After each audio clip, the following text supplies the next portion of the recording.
Hello everyone, আজকে আমি দেখাবো কিভাবে আমি ডাই স্ট্রবেরি কেক বানিয়েছি।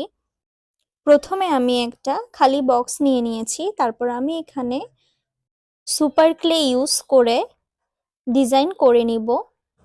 একটা স্ট্রবেরি কেক বা বার্থডে কেকের ডিজাইন যেরকম হয় ঠিক সেরকম করে আমি এটাকে ডিজাইন করে নিচ্ছি। তারপর বানাবো একটা স্ট্রবেরিটা বানিয়ে আমি কেকটার ঠিক মাঝখানটায় বসিয়ে দিয়েছি। তারপর সুপার ক্লে ইউজ করেই আমি আমার কেকটাতে লাগিয়ে দিব কিছু স্প্রিঙ্কেলস।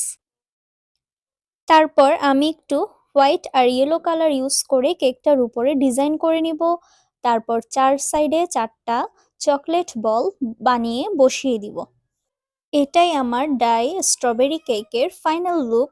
আমার ভিডিওটি ভালো লেগে থাকলে অবশ্যই আমার চ্যানেলটি সাবস্ক্রাইব করে দিবেন আর আমার ফেসবুক পেজ ফলো করে দিবেন। তো দেখুন, আমি ওয়েস্ট বক্স ইউজ করে আর সুপার ক্লে ইউজ করে কি সুন্দর একটা কিউট ডাই স্ট্রবেরি কেক বানিয়ে ফেলেছি। Thanks for watching.